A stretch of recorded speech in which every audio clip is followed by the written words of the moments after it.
히브리서 마지막 장 13장 오늘은 9절로부터 15절까지입니다.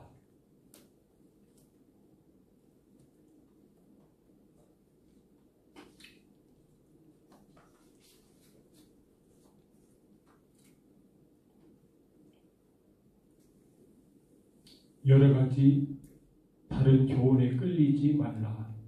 마음은 은혜로서 굳게 함이 아름답고 음식으로서 할 것이 아니니 음식으로 말미암아 행한 자는 유익을 얻지 못하느니라.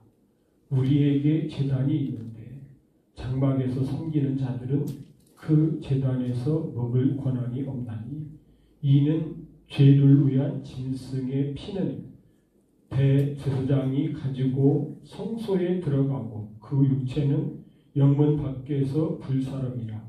그러므로 예수도 자기 피로써 백성을 거룩하게 하려고 성문 밖에서 고난을 받으셨느니라. 그런즉 우리도 그의 치욕을 짊어지고 영문 밖으로 그에게 나아가자.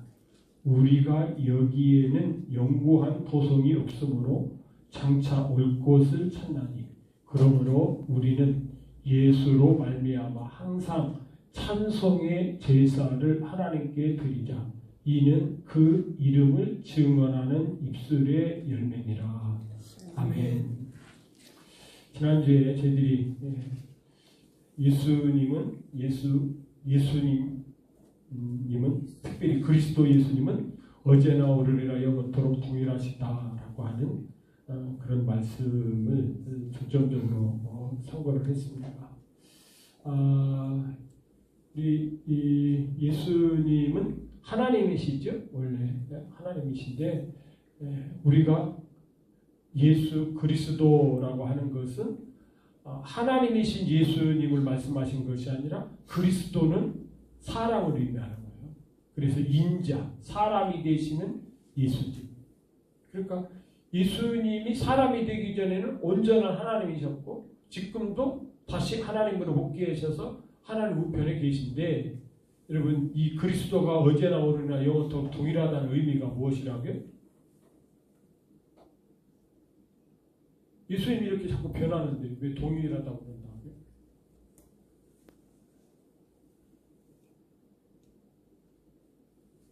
이렇게 되면 당황스러워요. 제가 지난 이 부분만 사실은 강조했는데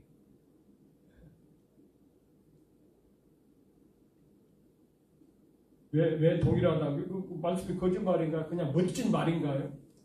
변함이 없는 그리스도를 막 얘기하는 건가요?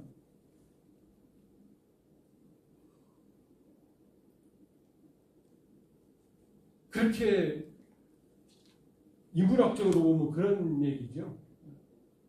그런데 하나의 말씀은 그런 인문학적인 그런 의미보다 더 깊은 영성이 있죠. 우리가 에베소 1장에 가서 보니까 창세 전에 벌써 예수님이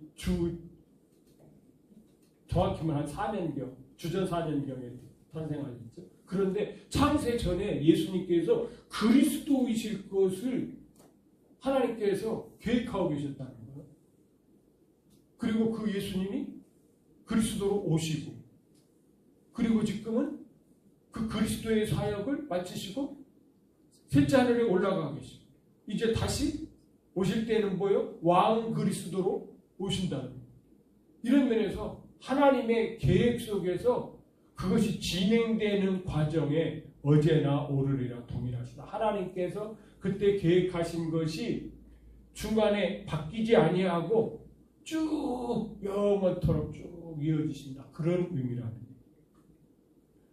사실은 하나님이 예수님이 자꾸 어떻게 한다고요? 변하셔요. 요한계시록에 봐도 계속 변하시잖아요.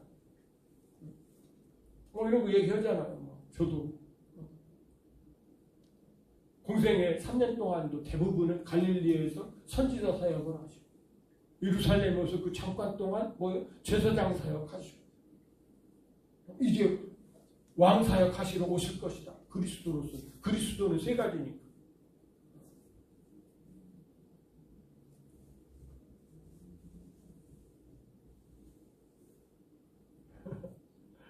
이거 잊지 마세요. 그러니까 이게 동일하다라고 하는 영원토록 동일하신다 이런 뜻이 무엇인지를 우리가 성경 말씀은 다 좋은 거야. 우리가 믿어야지. 뭐 여기에 뭐 식설객설 갑주로 달 필요가 뭐 있어. 그런데 어떻게 믿느냐가 중요합니다. 그렇죠? 자, 그러면서 오늘은 이제 이겁니다. 이런 것들이 확실해야 이 말씀이 쓰는 거예요. 여러 가지 다른 교훈에 끌리지 말라. 왜냐하면 마음은 은혜로서 굳게 함이 아름답고 음식으로서 할 것이 아니니 음식들로 말미암아 행한 자는 유익을 얻지 못하느니라. 이 음식으로 자꾸 어떻게 하려고 하는 사람이 있어요? 유익을 얻으려고 하는 사람이 있어요. 음식으로 자꾸 자기를 단단하게 하려고 하는 사람들이 있어요. 가장 대표적인 사람들이 누구예요? 안식교인들이죠. 안식교인. 음식 정말로 철저히 가립니다. 와.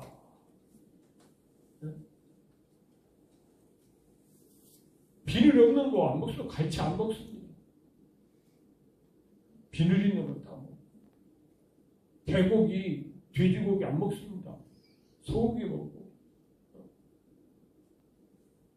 소고기 없으면 아예 안 먹지. 뭐 돼지고기 안 먹어요. 왜? 성경에 그건 부정한 음식이라고 되어 있고 부정한 동물이고 부정한 음식이라고 되면 안 먹습니다. 그런 사람들이 너희들 왜 하나님 말씀 안 지키냐? 하나님 말씀에 그런 거 먹지 말라고 그러지 않았느냐? 이렇게 딱 나온다고요. 그런데 여기 보니까 여러 가지 다른 교훈들에 끌리지 말라. 그러면서 처음에 나오는 것이 뭐예요? 왜냐하면 마음은 은혜로서 굳게함이 아름답고 음식으로서 할 것이 아니니. 음식으로서 할 것이 아니니. 원래 이 뜻이 뭐예요? 구약시대에 이건 부정한 음식이니까 먹지 말고 이건 정한 거니까 이런 것만 골라 먹어라 했던 하나님의 그 의도. 여러분 진짜 우리가 소고기만 먹는다고 정결이 집니까? 돼지고기 먹으면 부정해집니까? 사실은 그게 아니거든요. 하나님께서 뭐예요? 분별할 줄 알게. 분별해라 이런 뜻이거든요. 이게 우상숭배인지 이게 하나님의 성질인지 이게 하나님께 기도해야 될 것인지 아니면은 내 욕심인지 이런 걸 분별하는 거예요. 분별하는.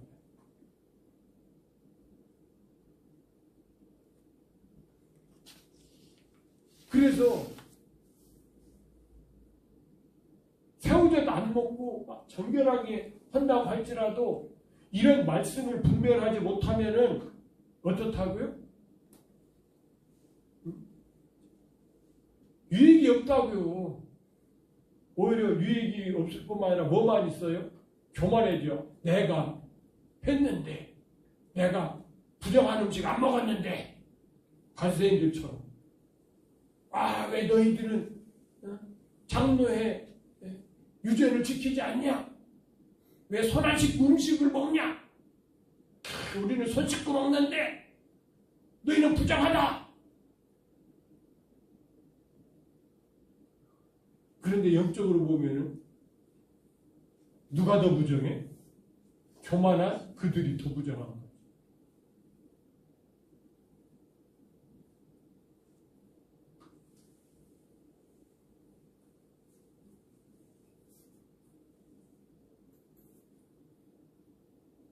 그래서 이 유명한 말씀, 안식교인들이 꼽자 못하는 말씀, 이 말씀이지. 이런 말씀이 이미 사도시대에도 이러고 있어. 너희들 왜 안식일 안 지켜? 이런 얘기가 있어요, 없어요? 가장 흔했던 것이 왜 할례 안 받아?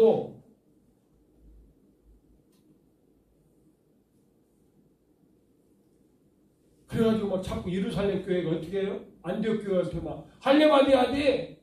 예수만 믿으면 구원받는 게 아니야. 뭐를 해 받아야 돼? 할례 받아야 돼. 할례 받아야 하니까. 야, 할례는 유대인들에게 아브라함의 후손인 것을 사인, 그래서 너희들은 메시아를 기다리라고 하는 사인이 없었고, 이방인은 할례 상관없어. 믿으면 돼. 그래서 야, 너 베드로, 주님이 똑똑히 말했지. 교회를 세운다고 말씀할 때 너한테는 뭐를 맡긴다고 했어? 땅에 속한 자들을 맡긴다고 그랬잖아. 그리고 하늘에 속해 있는 자는 내가 알아서, 네가 땅에서 열심히 유대인들에게 복음을 전하면은 내가 알아서 하늘에 속한 자들 이방인들에게는 내가 또 다른 사도를 통해서 할게. 그때서야 베드로가 깨닫고 그렇구나 그러면서 내가 하나님 말씀을 잘 몰랐네. 이제서 생각나네. 그리고서 그때서야 어떻게 했다고요? 화해의 악수를 했어요. 화해의 악수를. 갈라디아서에서.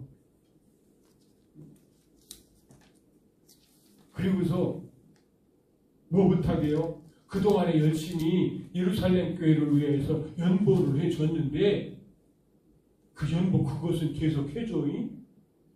그래 이제 우리가 그거 막 이렇게 저렇게 주장하지 않을게.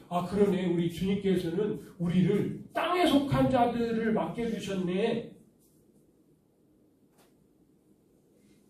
갈라디아서에 분명히 있잖아요.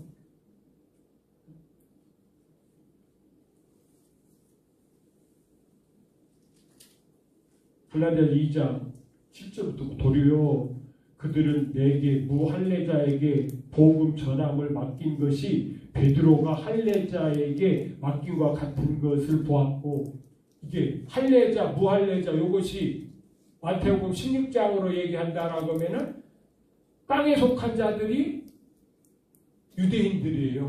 할례자들. 하늘에 속한 자들이 뭐예요? 무할례자들, 이방인들. 얘기하니까 그때서야 베드로가 깨닫고서 베드로에게 역사하사 그를 그를 할례자의 사도로 삼으시니가 또한 내게 역사하사 나를 이방인의 사도로 삼으셨느니라. 또 들같이 여기는 야고보와 게바와 요한도 내게 주신 은혜를 알므로 나와 바나바에게 신교의 악수를 하였으니. 그때서야 깨닫고 그렇구나. 하나님의 계획이 그런 것이었구나. 아이고 친구, 내가 사도 바울 당신의 그 사역은 청관하지 않을게. 당신은 이방인의 사도니까. 그러면서 그 뒤에 다만 10절 다만 우리에게 가난한 자들을 기억하도록 부탁하였으니, 연보를 계속 해달라는 거예요. 계속해서 이방인 교회가 예루살렘 교회를 위해서 연보를 했잖아요. 왜요? 예루살렘 교회는 예수님을 믿으면은 출교를 시켜요. 출교를 시키니까 일을 할 수가 없어. 돈을 벌 수가 없어. 굶어 죽여야 돼. 그래서 이방인 교회가 열심히 연보를 해가지고 예루살렘 교회에 보내줬다고요.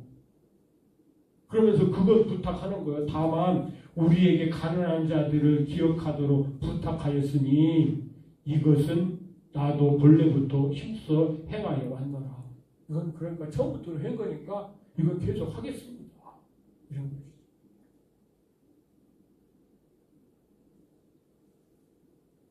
그러니까 사도 바울 선생님에게는 뭐가 있어요? 이것에 대해서 확실하게 얘기하는, 이건 이렇고 저건 저렇고 딱 얘기할 수 있는 이런 것이 딱 갖고 있어요. 누구든지 너희를 비판하지 못하게 하라. 이것들은 장래의 일의 그림자이나 몸은 그리스도의 것이니. 그림자에서 안식일을 지켜라. 우리가 다 뭐라고요? 그림자. 본체는 누구라고? 예수님. 예수님이 그것을 이루었기 때문에 이제는 뭐예요? 이루신 그분을 우리가 기념하고 높이고 믿고 그 정신을 살리는 것이다.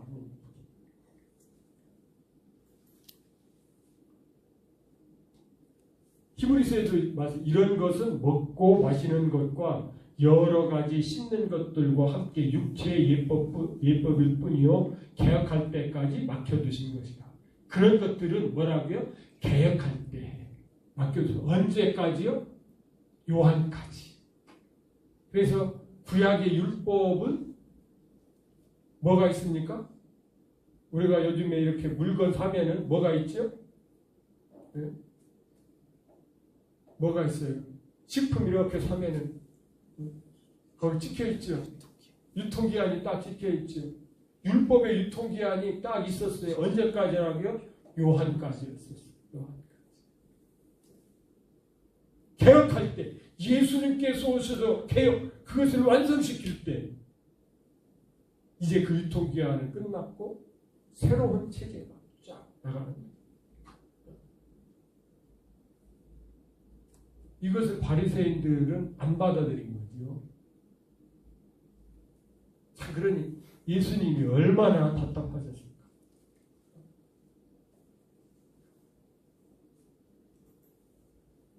10절입니다.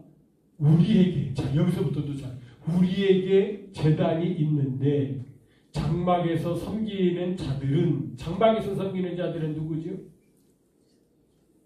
그 제단에서 나온 제물을 먹을 권한이 없나니. 장막에서 섬기는 자들이 누굽니까? 장막이 뭐죠? 성전이죠. 성막이죠.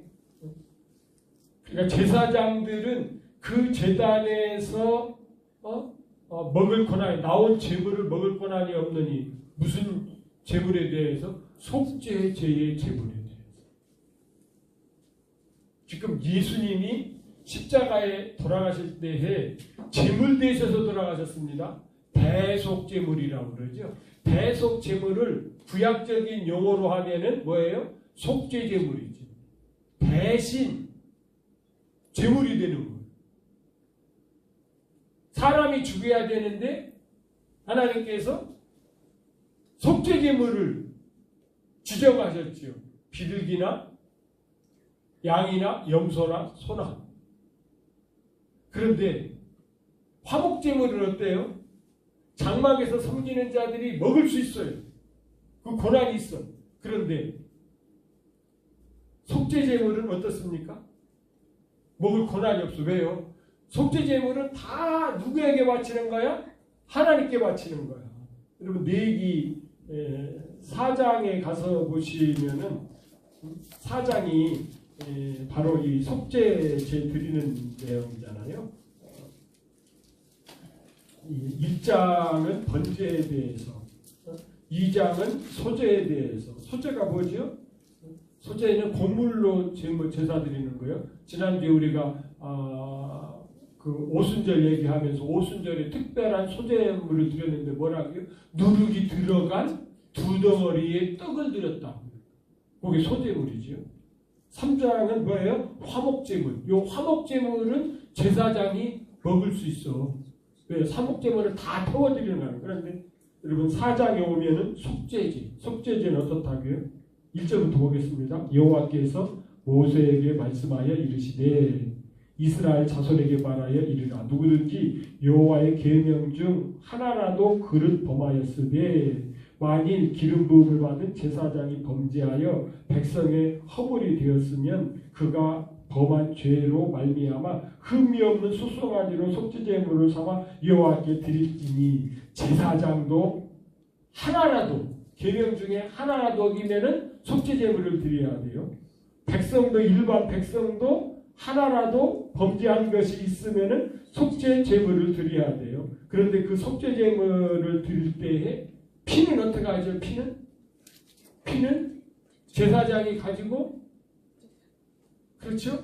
지성소에 가서 뿌리고 번제단에 붓고, 그 다음에 내장에 있는 꺼풀이나 기름 이런 건 어때요? 번제단에서 태우고, 그리고 살덩어리,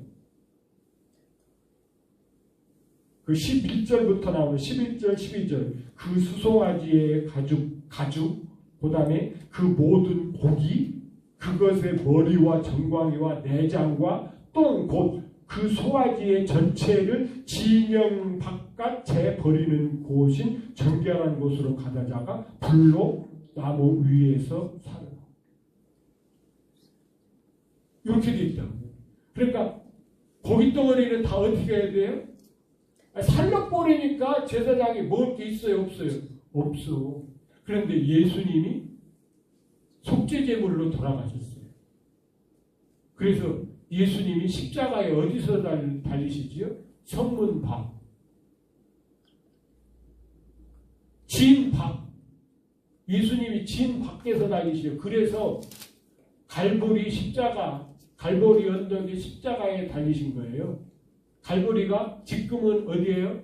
예루살렘에 가면은 거기가 갈보리라고 예루살렘 성 안에 있는데 확대돼서 그런 것이고, 예수님이 이 세상에 오셨을 때에는 거기는 예루살렘 성 바깥이었어요. 성문 밖에서 예수님이 십자가에 달리신 것이죠. 그 얘기를 히브리서 기자가 오늘 여기서 하는 것이에요. 자, 그러니까 10절을 이해하셨죠? 우리에게 제단이 있는데, 성전이 있는데, 성소가 있는데, 번제단이 있는데, 이런 뜻이죠. 장막에서 섬기는 자들은, 제사장들은 그 제단에서 나온 제물을 먹을 권한이 없나니, 어떤 제물에, 속죄 제물에 대해서는 없나니, 이는 죄를 위한 짐승의 피는 대제사장이 가지고 그 성소에 들어가고, 성소들에 들어가고, 왜 여기서 복수로 나오죠? 지성소와 성소가 있어서 이렇게 이 성소들이라고 번역하는데, 이때는 지성소에다가 피를 뿌리기 때문에 사실은 어디로 들어가는 거예요?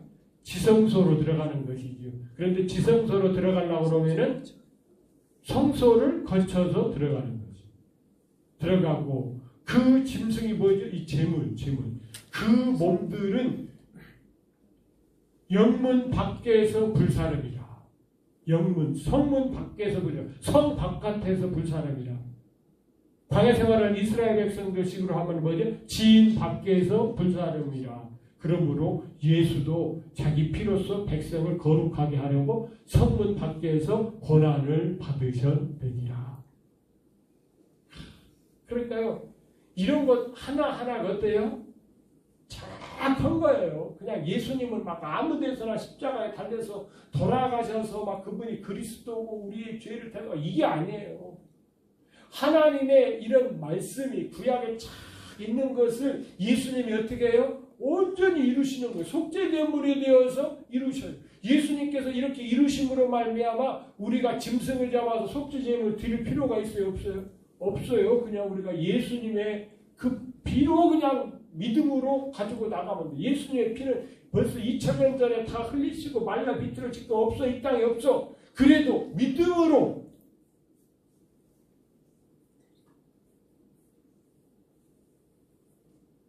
지금 이 얘기를 하는 거지.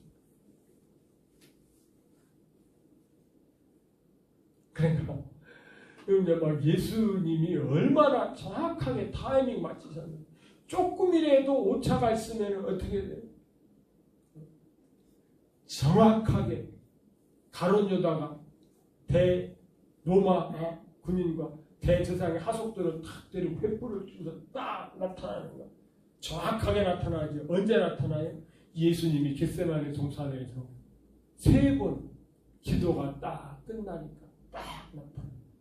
딱 예수님이 체포되어서 대제사장 가야바의 집들에 딱 가서 그때도 어떻게 해요? 베드로하고 타이밍이 정확히 맞아요. 베드로가 3번 부인하고 나니까 뭐가 울어?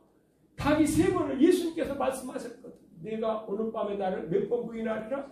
3번 부인하리라. 여러분이 이런 거 생각하면은 야, 우리가 대충 예수님 믿어서는 안 되구나. 아, 그냥 나 예수님 믿네. 이게 아니구나. 그래서 지금 제가 이거 신경 쓰이는 거예요. 분명히 찬송가를 작곡하는 사람에게 영감을 주셔서 그런 박자를 만들어 놨을 텐데, 우리는 저는 노래방에 가서 노래를 불러본 적 있을까요? 없을까요? 한 번도 없어요. 그러니 이 전자 반주에 그거 노래방 가서 어렸을 때부터 한 사람은 이거 쉬울 수도 있어요. 그런데 저는 정신이 없어.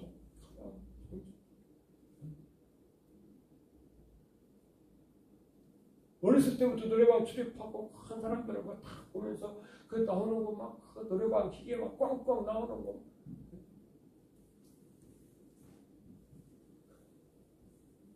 그래서 보면요, 이거 쓰자니 그렇고 안 쓰자니 그렇고 하나님은 어떤 것을 더 기뻐하실까? 그냥 저는 그러고 싶어요. 저는 반주자 있을 때에는 하여간 하나님 이게 더 좋아하셔도 나는 이렇게 하고 싶어. 이러고 싶어. 그냥 반주자 없어도 그냥 반주 없이 그냥 찬양하고 싶어.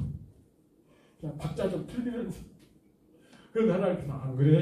그냥 박자 정확하게 맞춰.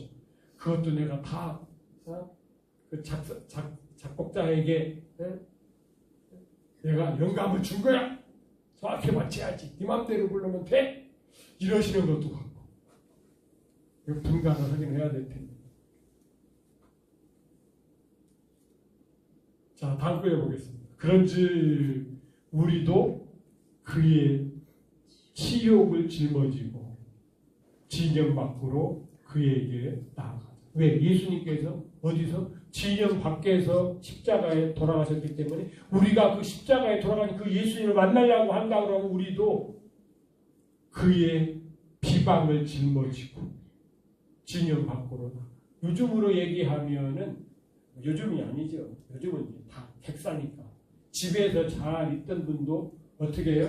죽으려고 그러면은 병원에 가서 죽어서 다 객사하지만은 여러분 이때만 해도 이게 뭐예요? 예루살렘 성 밖에서 죽는다라고 하는 것은 굉장히 치욕이었어요. 이렇게 십자가형이나 받는 사람들, 범죄자들이나 이렇게 하는 것이고 진짜 하나님의 복받은 사람은 어디서? 예루살렘 성 안에서. 그래서 예루살렘 성 안에서 죽어가지고 어디에 묻히는 거? 시온산에 묻히는 거. 죄송합니다. 감난탄에 묻히는 거. 그러고 했는데 예수님께서 어디서 죽으셨어요? 영문 밖. 진영 바깥에서 예수님이 십자가에 죽으시고 거기에 장사되었기 때문에 십자가의 예수님을 만나기 위해서는 우리도 그 치욕, 그 비방을 짊어지고 진영 밖으로 나아가자. 이 진영 밖으로 나간다고 하는 이게 뭐예요? 그 예루살렘이라고 하는 이 종교의 강력한 카르텔 이것을 벗어 던지고 제가 요즘에 칼빈을 벗어 던진 것이 아직도 막 이 칼빈에 붙들려 가지고 그 목회하시는 목사님들 보면은 너무너무나도 불쌍하고 성경을 너무너무나도 모르고 칼빈밖에 모른다.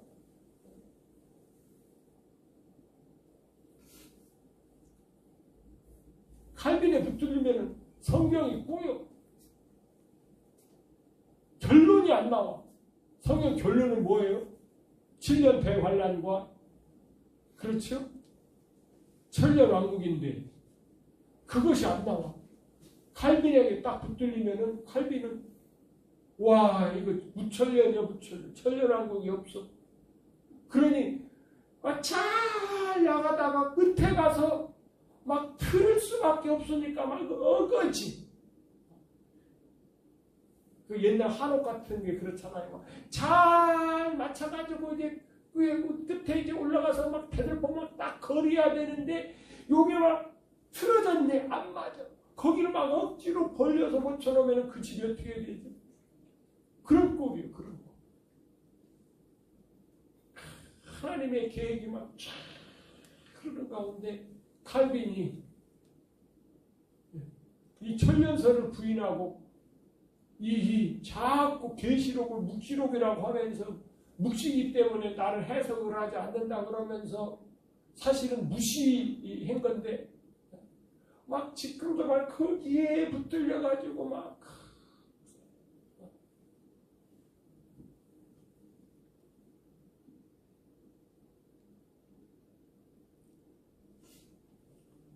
그런 걸 보면 참 안타까워. 그럼 저희 부모님 세대는 이제 다 돌아가시고 외삼촌 한 분 이제 살아계신데 저희 이모님들은 대부분 이제 피난 오셔서 대전에서 이렇게 정착, 그 용두동 피난민촌에 정착을 했고, 막내 외삼촌은 피난 왔지만 공부도 좀 했고 그러다 보니까 이 교도소 교도관을 하셨어요. 제일 막내이니까 교도관도 하시고 남한에 오셔서 부인도 하고 그러면서 수원 제1장로교회에서 아주 충성스럽게 사역을 합니다. 수원 제1장로교회를 건축할 때 해. 그 마침 이제 교도관 이제 은퇴하시고 전임으로 그 어마어마한 예배당을 이렇게 건축을 했죠. 정말 그 비화 들어보면은 감격스러운 면도 있고 굉장히 어려운 면도 있고 예나 지금이나 그렇잖아요. 예배당 짓는 것이 이게 보통입니까?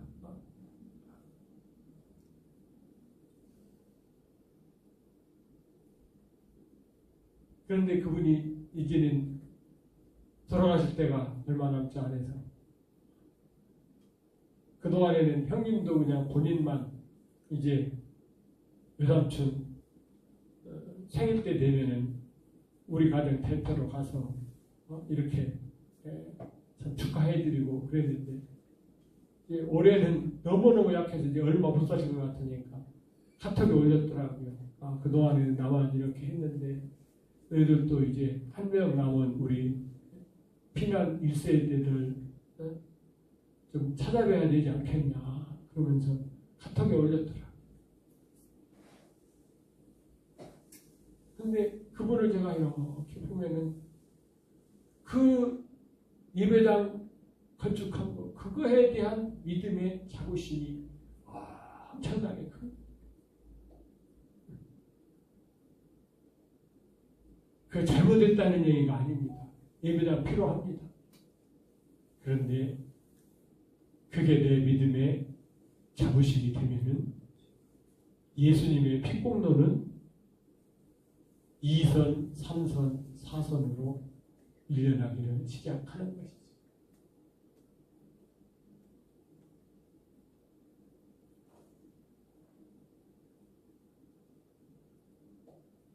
그분이 꽤 오래전에 그분의 자녀들 중에서도 목회하시는 자녀들도 있고 그러니까 쭉 일가 친척들이 저는 침례교로 우리 아버님 오셔서 침례교 목회를 합니다만 장로교회 수두룩 빽빽하죠. 그러면서 참 또 제 나름대로는 좀 창피한 것도 있어요. 우리 집사람한테도 좀 창피하고 그런 목회를 잘 하셨는데 여전도사하고 바람이 나가지고 그런 사건도 있었고 그래서 부산에서 참 연약한 교회에 부임하셔가지고 단기간 내에 부흥을 시켜놨다가 참 우리 어머님 형제들의 자랑이었었는데 사실은 수치가 되어버려요.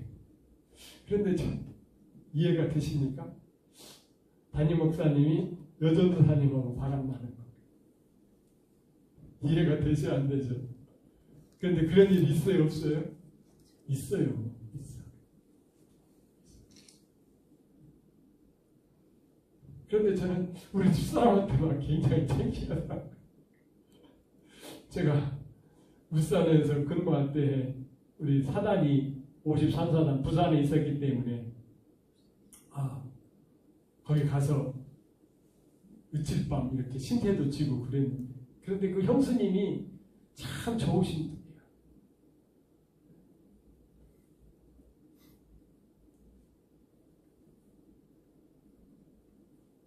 그런데 그것을 품어서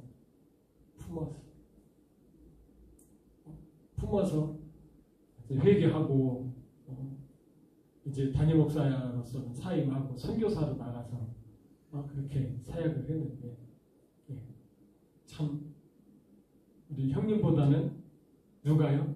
사모님이 대단한 거죠. 대단한 사모님이 품었어요.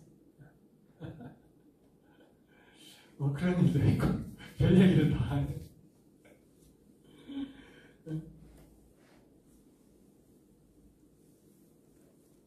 근데 형님이 올렸는데 우리 보면서 참 그렇게 장로교회에서 장로님으로 헌신하고 그것에 대해서만 제가 위안을 삼을 수가 없더라고요. 그래서 여러분 우리가 제가 무슨 얘기 하는지 아시죠? 예루살렘 그 종교라고 하는 참 마련되어 있는 그 카테고리. 여러분 예수님 당시에 유대교가 여러분 얼마나 번창한 줄 아십니까? 이 6월절이나 이 절기가 되면은요 수십만 명이 어디로 몰려와요? 예루살렘에 몰려와가지고 법적 그 화려한 예식들, 지금 뭐 이렇게 남미나 스페인이나 뭐 이런 데서 카톨릭이 뭐 이런 거요 게임이 안 돼요. 예루살렘에 했던 이 예식들은요. 그런 것에서 어떻게 해요? 벗어나서 예루살렘 진 밖으로 나아가서 멀거벗고 십자가에 달리신 예수님을 만나라. 거기로 나가야 된다. 그런즉 우리도 그의 치욕을 짊어지고 진영 밖으로 그에게 나아가자. 뭐 우리가 이렇게 그림을 보면은 좀 예의를 지키기 위해서 예수님께서 하체를 가린 걸로 되어 있는데 사실은 하체를 안 가렸어요. 옷을 홀라당 벗겨서. 그리고 옷 벗기고 어떻게 하지요? 그거 제비꽃으로 하나 갔잖아. 그 치욕에 그 비방에 저거 저주를 받아서 나무에 달렸다. 거기에 나아가. 여러분 이러기 위해서는 뭐가 필요하죠? 내가 그렇게 달려야 될 재물이다. 이게 돼야 같이 나갈 수 있는 것이죠. 여러분 이거 생각하시면서 여러분 우리가 어떤 예수님을 믿고 예수님을 추구하는지 이 히브리서 마지막 장에서 좀 이렇게 관심을 가졌으면 좋겠습니다. 15절까지인데요. 시간이 다 돼서 13절까지만 이 정도로 하고 다음 시간에 같이 이렇게 다시 마치도록 그렇게 하겠습니다. 기도하겠습니다. 하나님 아버지